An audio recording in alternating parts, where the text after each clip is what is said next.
Welcome to Ashley on CBD, your one-stop podcast where we drop the truth on all things CBD and maybe some pop culture too. Stick around as we delve deep into the practical health benefits of CBD for you.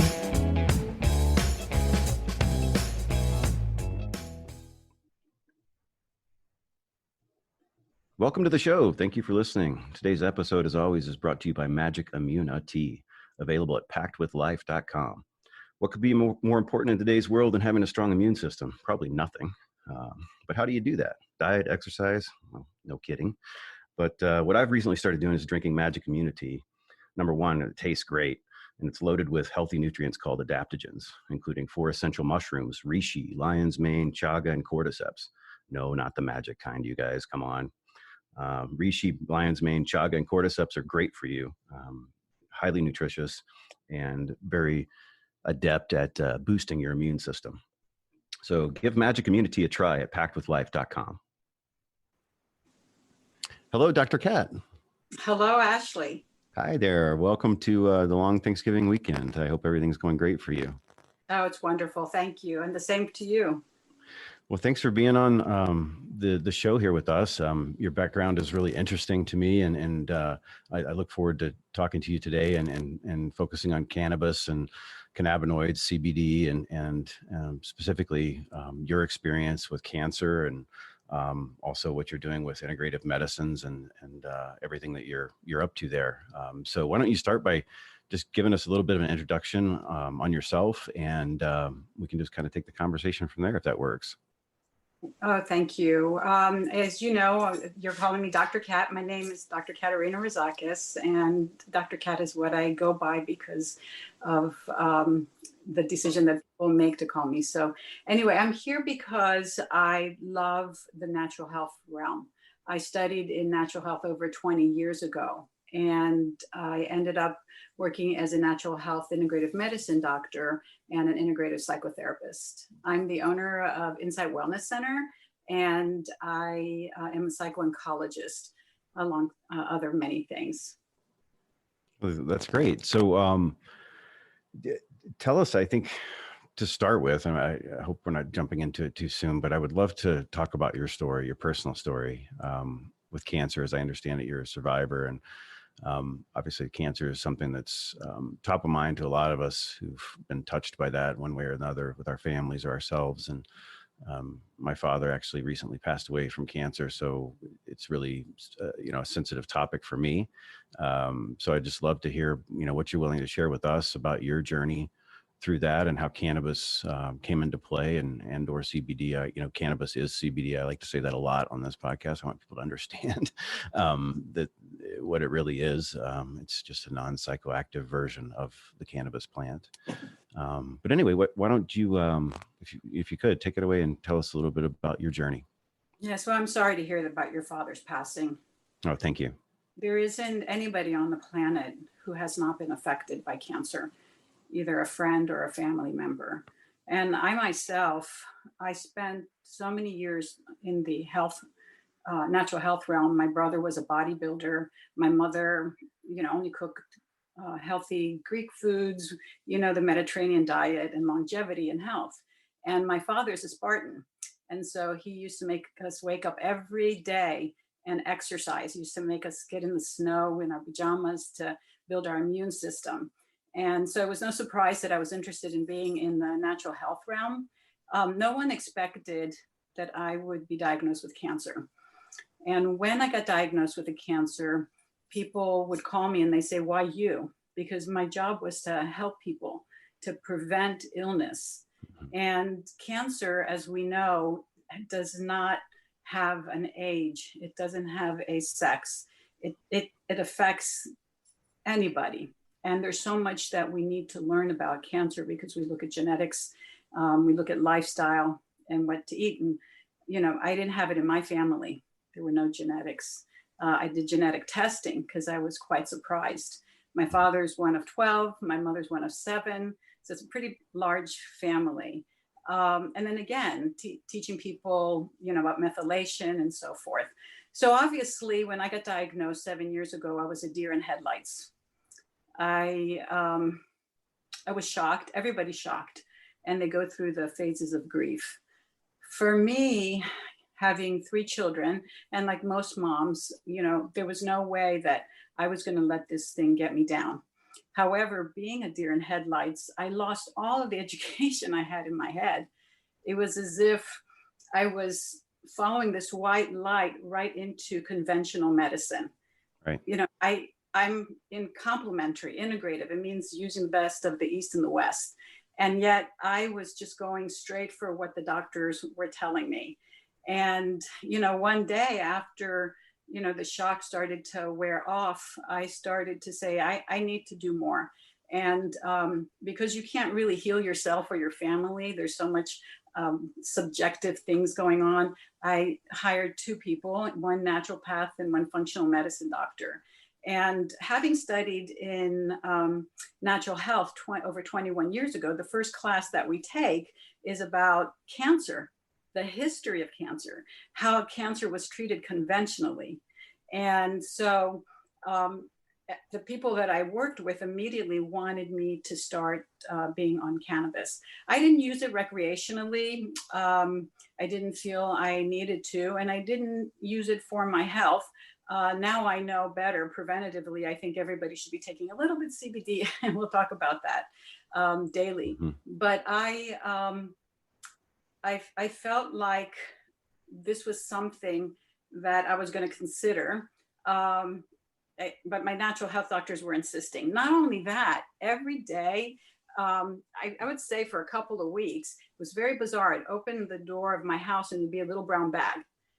And in that, why people didn't give it to me, I don't know. Why they showed up at 11 o'clock at night. But this is 7 years ago. Right. And so I would open up the brown bag and there was all these goodies, from brownies to gummies, tinctures, every type of cannabis you can imagine.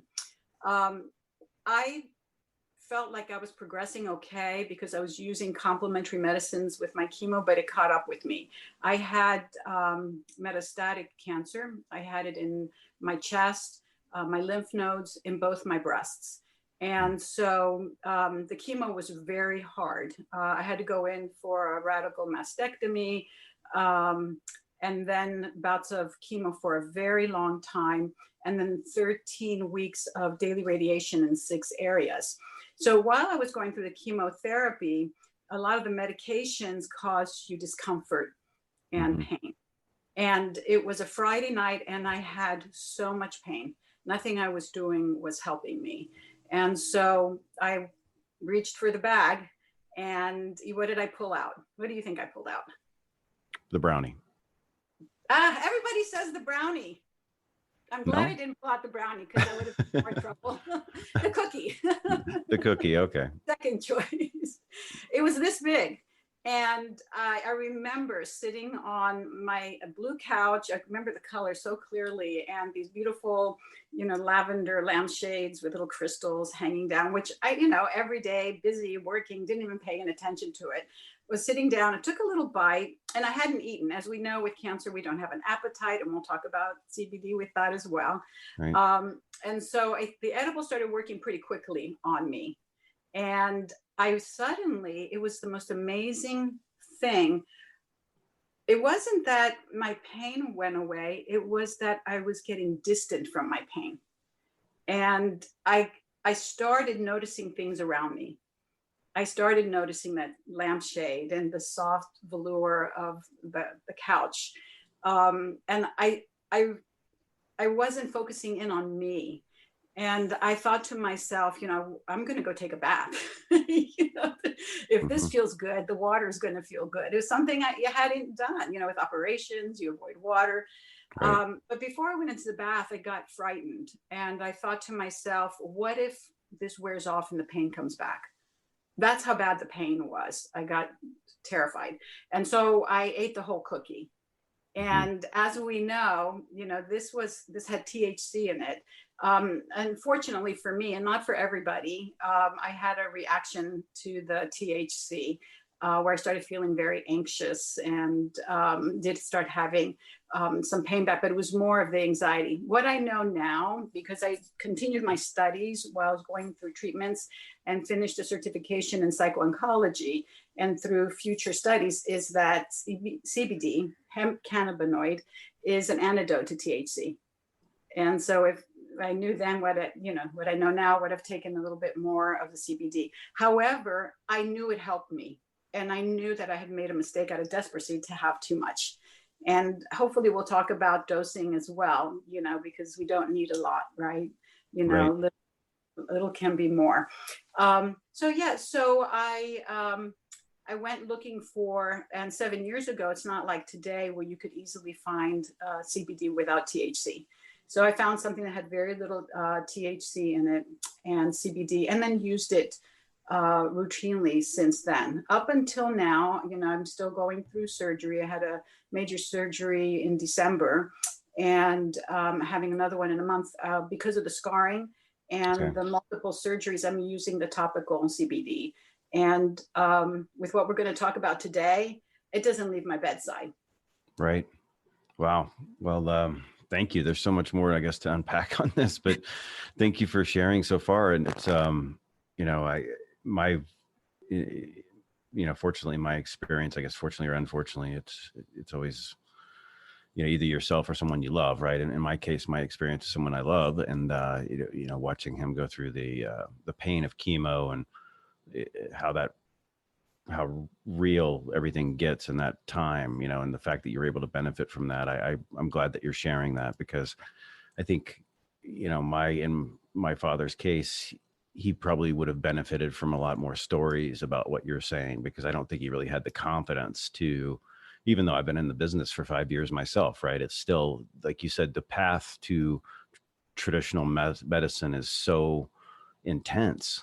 When you get into that cancer zone, your life is threatened, and you're scared, and you're there's all these emotions that you're experiencing, and it's really easy to just fall right in line with whatever the doctors say. And unfortunately, there's a lot of things that they don't say, right? That I think people have to experience and become aware of through other means. So I really appreciate you sharing that with us. And one of the things I heard in talking with some of my other colleagues on this show is to explain that reaction that you had. Maybe again, I'm not a physician or a PhD, so I don't have the qualifications to really talk on it. But in what I understood from speaking with Dr. Joseph Rosado, excuse me, who was just on the program, what happens is your heart rate increases and your blood pressure drops with cannabis. And so therefore that's what creates that racing feeling, that creates the anxiety, and that can lead into that, kind of a panic attack kind of situation. But anyway, I'm glad you shared that as well. So anybody that's listening to this can understand what to expect and to not get too scared about something like that if it does happen to them. And it's not everybody. Everybody's Right. body reacts differently because of their endocannabinoid system. And of course, the strain, of the CBD and THC combination. Right. Which is something that is really lacking in science, right? In terms of what does what. And I think a lot of people are developing, originally the theory was as simple as sativa indica hybrid. Sativa to make you more on the upside, indica to put you more on the sleepy side, and a hybrid for during the day. Unfortunately, I think most of us realize now that's not that simple. And a lot of times, there are sativas that can more lead to a more down effect. There are indicas that can lead to a more uplifting effect. And I think what the emerging science is suggesting is that it's all terpene based. So it's really the terpene combinations that you're finding, and what that does for your individual body and what you react to based on those terpenes is really the effect that you're going to get from the cannabis, which is Absolutely. And I work with hemp CBD primarily, and we don't find that people get that heart rate. It actually helps slow the heart rate down. That's why the CBD helps with anxiety. And that's why, when you look at the THC, the higher, like we explained earlier, the higher the THC and the lower the CBD, the higher the chances, as Joseph had explained, will happen to you. Right. And you're right, there's so much research that needs to be done. Everybody's growing, they're doing hybrid. It's very important to know your source. And I hope you talk about that a little bit. Yeah. So, what are your thoughts on sourcing? I mean, I've been in the business for a while. I mean, there's, it really comes down to quality, right? But do you have any particular things that you would suggest folks look for when they're thinking about that? Yes, people come to me because I'm a specialist of looking at something complementary or alternative. A lot of people don't want to have a lot of prescription medication and rather start the natural route. And, taking an oath to do no harm and truly believing in wellness. I didn't look at CBD as, oh, wow, here's something that, we can try. I looked at it as, what does it have to offer? What are the health benefits and what are the problems that it can occur? I'm an inventor and I invented something 20 years ago that I thought was amazing, but when you do the research, you see there's problems. So that's why it's so important to allow time to learn. And so what I do is I vet products that I recommend, and I want to make sure that it's pure. Pure means that there may not be any mold or pesticide toxins per se in the CBD. As we know, hemp CBD has been used to clean grounds, in areas where there's toxic. It's a beautiful plant. It pulls up everything. But as it pulls up all these wonderful nutrients for our body, it also pulls up all the toxins. And so looking for something that's organic from the soil, all the way up to the way the plant is raised. It's not enough to just be tested. In my opinion, it needs to be tested, through a outside lab, third-party tested. Right, no doubt. I think it's very important that you can read the label. There was a study that showed that, I don't know what percent it was, but I believe it was around 80%. What was in the bottle, what was not on the packaging. And, how can I dose something like that? We want to start low, but if I know that I'm using something that's a pure CBD and has the amount of CBD in milligrams, then I know how to help titrate or to monitor. And as science, we can see what really helps. If we don't get to a science with what's in the CBD, it's going to be very hard to dose it in the natural realm. We know that pharmaceutical companies are getting involved, and they, synthesize medicines, and they've created synthetic cannabis for certain medical illnesses. So those are dosable, but they're not natural. And, the natural has minimum side effects, unlike something that the body doesn't recognize. And CBD is something that the body recognizes.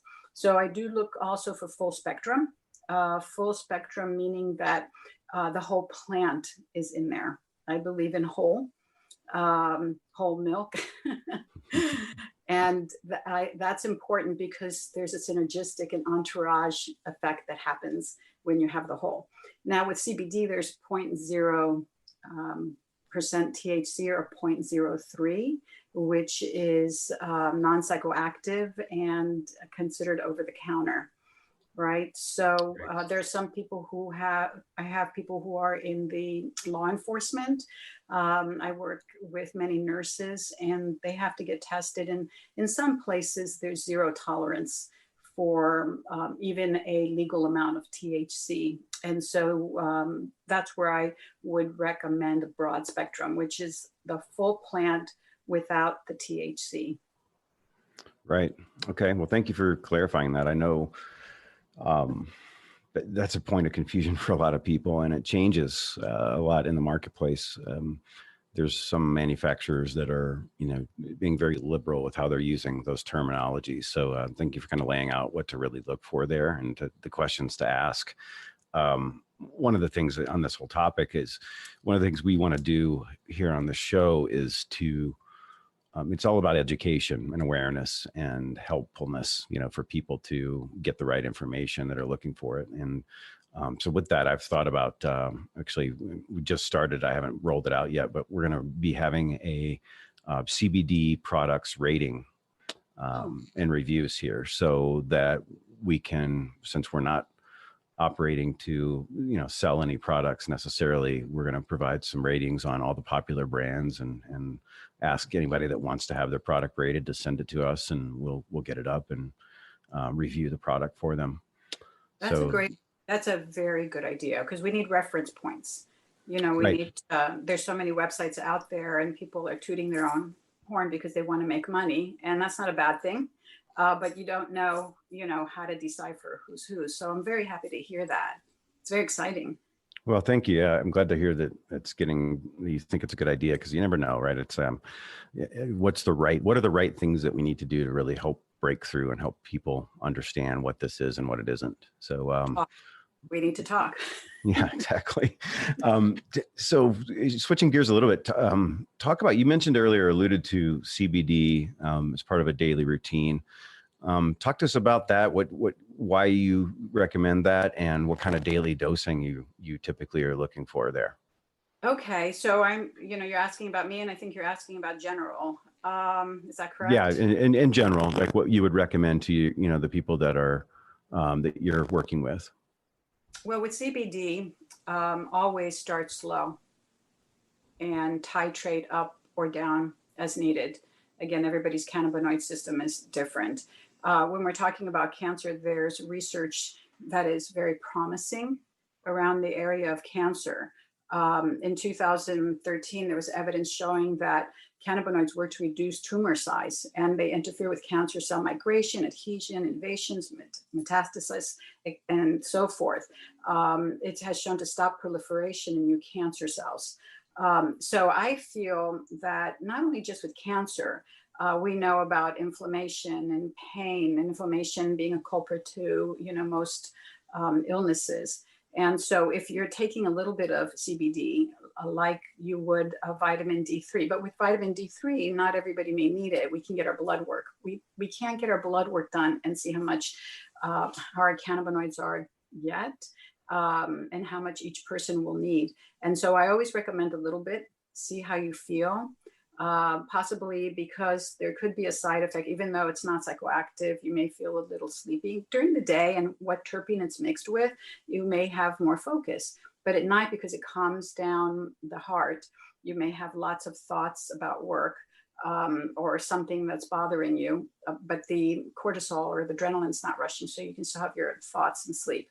So very little for preventative, in general, for the daily dose that we were talking about. And then if somebody's coming in and needing it for a treatment, again, always collaborating with the doctor, looking at what other medications somebody's on, because we do know that CBD can increase the serum level of some medications. And we're looking at the metabolism of CBD in the liver. There's some good news that says that CBD may not plug the same pathway, but that it actually goes through and allows the medicines. But there's so much research, and it's, over 5,000 studies at this time in CBD. There's over 20,000 on cannabis itself, historically. The other thing that we do know, so that's the preventative, but from the treatment perspective, there's research that shows that CBD can actually cut the feeder veins that provides that supply the tumor with oxygen and nutrients. And so, I think it's important. Everybody's different. CBD is not for everybody. It's, there are skeptics, as there need to be, because this is in your arena. But I look at CBD as aspirin or opiates when they first started. These are plants that have done such amazing things. Aspirin, not so much, it's all good, but opiates have changed our lives tremendously, but it can cause some harm. And so we need to make sure that we're moving responsibly with whatever we're using. And we do encourage dialogue And I think by putting up the information, and here's the other good thing about putting a website up where people can go and look, the competitors are going to want to be up there. Mhm. And people are going to see that the competitors may have a product that people are seeking because it checks off all those right boxes. And it's going to maybe create a little bit more responsibility, but for people also to know, that there is a difference. I don't want to see CBD go away Right. because it caused somebody harm. Right. Because of bad actors. Right. I think the study Absolutely. a couple of years ago, the FDA, I think they studied or they pulled about 20 products off of the shelves. And if I recall, there was something like 14 or more. I need to do my homework and get the actual fact. Quite a few of them, let's say, that didn't even have any CBD in the product whatsoever. And there was, the vast majority of them also were tainted with, heavy metals or pesticides or some kind of toxic, contaminant that obviously you wouldn't want to ingest. Well, here's the number: 16 pesticides on street cannabis, and up to 1 in a dispensary. And I think that was 4 years ago that I read about that research. Pesticides alone. I mean, Right. you smoke them. If you burn mold or pesticide, it can be very harmful with time. So again, this wonderful plant that is here, like everything in nature, to support us, needs to be treated, with respect and whole. So I guess going back to a little bit, I realized in looking at my notes, we didn't really get into the details on, your cancer. When you were doing, I assume you did THC and CBD as part of Well, your. that's what I started with, and I had that reaction with THC. And so I looked into getting something that had very little THC and CBD until I found just CBD alone. And that's where I started even carrying it in my practice, and researching. So were you doing heavy doses of CBD then during your cancer? No, I didn't No? need heavy doses, and people don't need heavy doses. As a matter of fact, with cancer, there are so many symptoms, and what CBD does is it covers, 5 very important areas. One of them is pain, whether it's from surgery, the cancer itself can cause pain, emotional pain. And we know that CBD works very well with neuropathic pain. Mm-hmm. Okay. And so it's wonderful. And I used it for that. I used it for swelling. The type of chemo that I had, and many of the chemos very strong, they can cause neuropathy, and it can continue for the rest of your life. And so I was putting topical CBD on my feed. I recommend that along with other supplements. Again, it's not just CBD. CBD is a part of a regime. We know that there's anxiety and depression. Am I going to survive? What's going to happen to my family? I couldn't work. I had to put everything on hold. I was so lucky that I had a great network, that came in to support me and help my practice. I have a big clinic. And so it was pretty scary. And we know that CBD offers similar effects to SSRIs. Those are serotonin reuptakers, which what you see in your major antidepressants, that help the transmission of 5-HTP in the brain.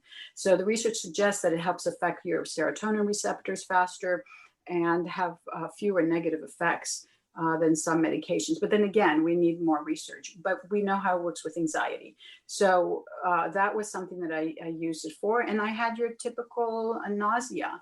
I didn't have vomiting, but I'm the type of person, you put me in the back seat or an airplane, I feel sorry for the person in the front. Right. So after I started using the CBD, I had no nausea. And till this day, I can read in the backseat of a car.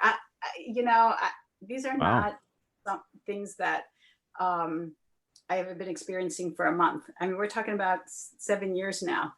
And I even went, to Disneyland with my children to celebrate, and went on a ride I would never go, that would turn my stomach upside down.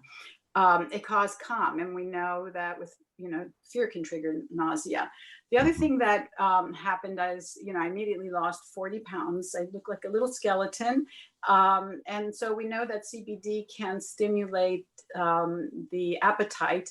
CBD, THC, a lot of people will talk about how the THC, we've heard about the munchies, but and they say that if you want to do that, use cannabis versus a cannabidiol. However, there's a lot of wonderful research coming out on CBDA, A standing for acid, and that's the CBDA in a plant. That's the part that goes away as soon as you start heating up the plant.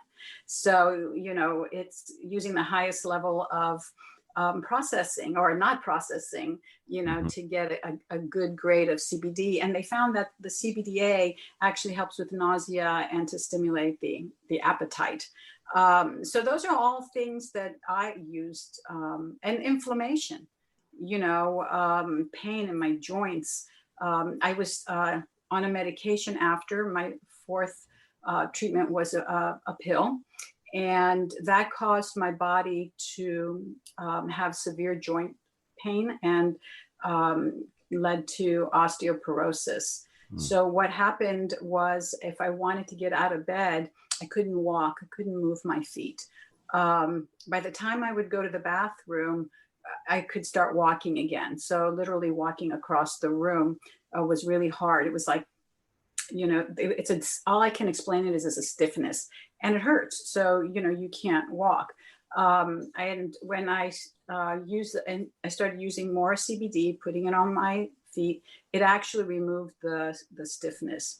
And I read somewhere on the research where CBD can mimic estrogen without the side effects of estrogen. That's something that definitely needs to be looked in more because I had estrogen related hormone cancer. And so I have to keep away from anything that can stimulate estrogen and take an estrogen blocker. And so there's a lot of stuff that you can't, use. And knowing that the CBD may possibly be helping me with my bones and not totally robbing me of my estrogen that the medicine does, that I get the good benefits without the negative, which is, estrogen feeding cancer. Well, it makes sense. Go on and on and on. No, that makes sense. That's what plants would do, right? That's why. Absolutely. So just one of the things that I look on your background, and one of the things that caught my attention, there's something that you mentioned about energy work. Oh, yes. Tell me about that. Energy work, when I was studying, my focus wasn't on energy work, and it caught my attention, and I thought, I'm going to take this as an elective. When you're studying natural health sciences, you study the philosophy of natural health, from the East and the West, and it's naturopathy, Ayurvedic medicine, traditional Chinese medicine, naturopathy. You have to study all of those. And energy work was an elective. And so I took it thinking like, what is this? It's body work. It could go anywhere from Reiki to massage to chakra. It's understanding the chi in the body and the flow. And at the center, because I believe in integrative treatment. So if somebody comes in because they're depressed and they come in for psychotherapy, we look at the whole person in their environment, offer alternative medicines to include guided meditation and Reiki. And we offer that in collaboration with the care that we do so people can heal as a whole. So energy work is really looking at the person's chakras and then stimulating the energy flow. And with Reiki, you don't need to touch the person like you do with massage. Mm-hmm. And I believe, doing the work that I have done, that there's emotional blockage for so many people that can cause disease. Rushing can cause disease. Negative thoughts, no matter how healthy you are, resentments, those things can cause disease. And when I started studying the chakra, I noticed that in ancient times, all the way till now, they're looking at the energy and the suppression developmentally. What I've noticed is that where the suppression is, there's psychological issues. It's not just problems with your gut or cardiac issues because you were abandoned, or issues with your throat. There's also the inability to speak, to allow somebody to come in and love you. And so that's a little bit on Oh, it's energy. great. I'm a big believer. I ask because I get energy work probably 2 times a month at least. It's so healing. It's so relaxing too, isn't it? Yeah, yes, it is, and it's real. I mean, I wanted you to explain it because you would do a better job than I would ever do in terms of technically what it is. But it's something that I think I wanted to share with my listeners because it's been a game changer. I think my mind opened up. I had, my story was I had an accident and I found cannabis to be very, especially, THC to take away the pain after my accident. And then CBD really started to heal me, heal the nerves, at least for me, and rebuild a lot of the pathways that I think were damaged. But anyway, through that process, I became more aware of the ability of the body to respond to plant medicine, which then leads you into the idea of understanding that, if you've ever, I had a lot of chiropractic work done over the years because of that accident as well. And you start to realize that, yes, there's some physical things there, but a lot of the things that come up in our lives and our bodies are mental, most of them. Right. And so I also makes me, I hope don't be insulted by this question, but it makes me wonder with you because it makes me think the same thing about my father. There's no history of cancer in our family. He's from a large family. My mom's from a large family. Nobody has cancer. My dad gets it and dies very rapidly, right? And I, with what I know about this, not nearly as much as you do, but what I know about it and what I'm wondering and learning more and more about is, what was really the cause of his cancer. And I wonder if you have thought about that with you, or if that's too personal, feel free to, you don't have to go there, no personal for me. I use myself as an avenue. Stories are everything. Being vulnerable, we're relatable, because people see healthcare providers and, maybe people like yourself who, are at the top of your field and, they don't understand that, we're people and we experience the same thing and we need to talk about it. And so I did a lot of exploration around that area. Everything is energy, right? You eat something that's alive, that's green, transfer the energy into your body. What I did is I've changed. I didn't think I had an ego. And I realized that it comes in different forms. And, I reviewed, I got very angry. I said to myself, what were you waiting for, Katerina? You're working, rushing, you want to do things later in your life, have a dream retirement. And you've done nothing. You've done nothing but work, rush. And so I evaluated myself. I'm an optimist. I think I was born a happy person. And, but, I recognized that was a problem in myself.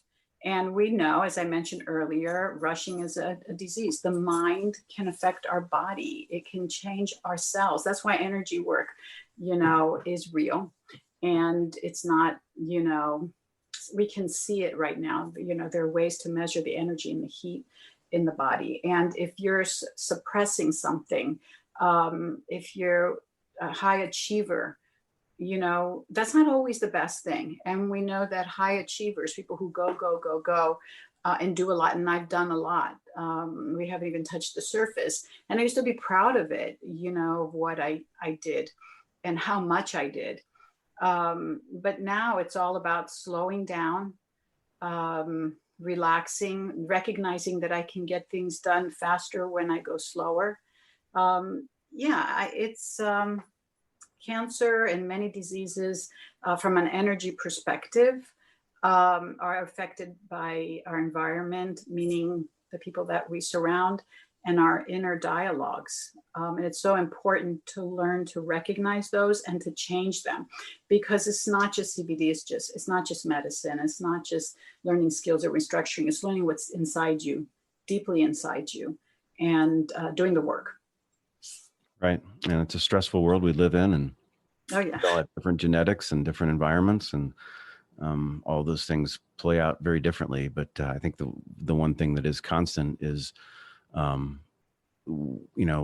the energy flow that we all have, and the reality that how that relates to the endocannabinoid system, I don't know. And maybe we don't know, but the two together are pretty interesting when it comes to health and wellness, because supplementing one and doing work on the other can really be a game changer for a lot of people. But you've got to be open, I think, and you got to be open to that as a concept, and to the lack of science, quote unquote, there, right? Because I say that with the quotes, everybody wants science these days, right? And it frustrates me because this is science emerging right before our eyes that people are ignoring, and that they're legislating away so that more science can't develop.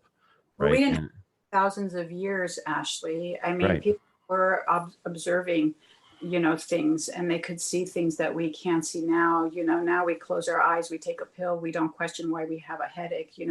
Did we drink water? And in regards to the endocannabinoid system, there's CB1 receptor and CB2. CB1 is cannabinoid 1, which covers our nervous system and our brain and our pain and our anxiety and depression. And CB2, our immune system. And the highest amount of CB2 is in our lymph nodes. And so, that goes back to spread of cancer and all these. Yes, we need research, and yes, we need to be responsible, but there's also this sense of common sense. If your endocannabinoid system is the largest receptor in your body, responsible for bringing your body into a balanced health receptors all over you, wanting you to be well. And we have endocannabinoids, means cannabinoids inside our body. And we have cannabinoids outside of our body. So when we're having phytocannabinoids, plant cannabinoids that are rich in all these different cannabinoids, I think there's over 140. I don't know, I have to look that up. It keeps changing. But when you eat it, it goes all over your body, and we do know scientifically that those exist, that the endocannabinoid is here. But they didn't discover it till the 1990s. And they still don't teach it in medical schools. In the US anyway. And that's why we need to be talking with doctors, why we collaborate. I just did a big Zoom with several doctors, and they wanted to know, but they also at the end, they're like, well, send me the research. And, I'm like, okay, I'll send you the research, but.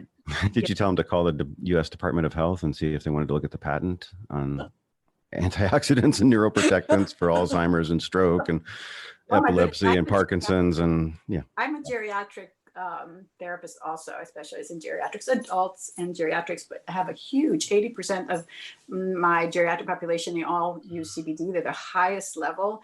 I work in the office with CBD clinicians, like myself, and we are in nursing homes and retirement, taking people off of Seroquel, taking them off of pain patches very successfully, or not even using them. And we're seeing improvement. People who have psychosis, the CBD, there's research that shows that it helps with schizophrenia. Psychosis is not schizophrenia, but it's altered state. And we see that helps. I've had kids on THC who started very young, ended up going into hospital settings, very depressed. They put them on so many pharmaceutical medicines. By the time I saw them, their IQ was really low because they never really had a chance to grow. And using CBD got them off of THC, got them off of the Seroquel, and back into life. And it can take 1 to 2 years. when you're dealing with somebody who's been in that situation for years, or when you're working with a senior, it's pretty fast. I mean, we're talking about a day to a month. I mean, working with the aging population and those who don't have Alzheimer's, that don't have, Parkinson's, they do have, most all of us, arthritis and pain and inflammation. Right. And so, yeah. And the thing is that they believe anything they see on TV. They see that cream, that I've been watching on the news networks. Oh, I got this for get this for $20. Why pay $60? It's got CBD in it. Somebody brought me a little vial like this and it was clear. And I'm like, I just look at it and know there's no CBD in there. It's like, it's like water. But I've only paid $6.99 for it. Right. I'm like, okay.